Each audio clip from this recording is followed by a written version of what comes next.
Wolf signing in, and today we will be covering guild farming in Final Fantasy XIII. Well, what can I say? It's been a while since the last time I have covered a guide with my actual voice, so it's nice to be back and I really do miss doing this, and I expect more guides and content starting from now on, and I mean it. Now, we all know that cash was a bit scarce, especially in early parts of the game, and we use guild most of the time in upgrading weapons and accessories by buying materials. My advice is not to farm until Chapter 11 unless you want to spend your precious hours for less income. Before we move on, note that I didn't discover all of these methods by my own. The credit belongs to the members of GameFAQs, and I just tweaked the equipment for better results and compiled everything for overall reference. Here are the methods that I found effective and worth covering. Let's check out first the recommended equipment and paradigm. Equip Fang and Light with SCR based weapons, mag based for Hope. For accessories, equip Fang and Light with Aurora Scarves, Brawler wristbands, preferably Power Glove if you have it on each of them, and Moral Talismans as well. For Hope, 2 Shaman's Mark will do or higher, Aurora Scarves, and Blessed Talisman. Possible paradigm setup for early game are Cerberus, Try Disaster, and Salvation if you need some healing.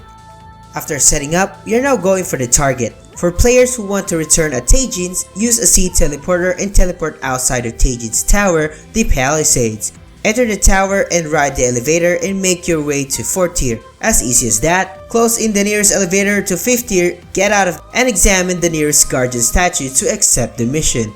The target is relatively nearby and you can start the killing right off the bat.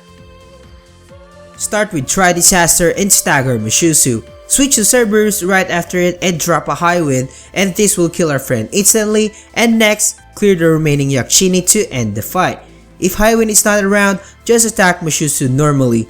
Pretty straightforward and easy, and after every battle, you will be receiving a Moonblossom Seed, and we can sell this for a good amount of cash. If you want more, just accept the mission once again. You can also get decent amount of CP while doing this, but I do have a separate guide for CP farming. Before we start the last method, killing Adamantoise or each sad species is a good way to earn cash in Arclight Step, but I will not be covering it here since I made a different video on how to kill these tyrants. The possible spoils are Trapezohedron and Platinum Ingot that can be sold for a huge amount of gil. I've included a separate link in the description section below, so be sure to check it out. Moving on, this is by far the best method in my opinion, and upon starting Chapter 13, you will eventually see a group of sacrifices near the save point. Focus on the group that has 4 sacrifices and they will be our targets. This method is the best in terms of guild farming, but be warned that after finishing Chapter 13, this will not be accessible anymore.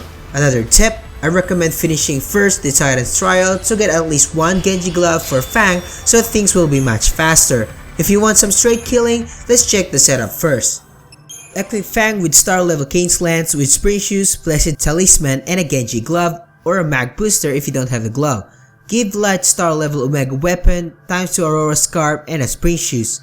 Equip Hope with star level Nue, Collector's Connoisseur Catalog, and a Spring Shoes. Always starts with preemptive strikes in every attempt. Watch my video and observe how I did it. The key was approaching the target while being certain that the other sacrifices are not facing at your direction. For the battle, quickly cast 4 Ruin Gust or 6 depending if you do have the glove on the 3rd sacrifice in your target selection, while Light and Hope will spam status elements to all targets. As the Ruin Gust hits, it will rapidly map them out, and to respawn them, you can take a trip down to the stairs and observe your radar. As you move further, they will come out of nowhere. Take your time here and enjoy as you earn huge amount of gil, and the Scarlet Tides and Perfumes are the stars of the show and you are going to sell them. So you can upgrade all of your equipment, especially in making more tier 3 weaponry. That goes for the hottest spots in guild farming, and I hope you find this guide useful, and if you do have other spots in mind or methods, share it with us in the comments, and please do like and subscribe for more helpful videos. For more Final Fantasy XIII updates, keep it locked here at Anzu Wolves, empowering gamers that will touch lives. Signing out.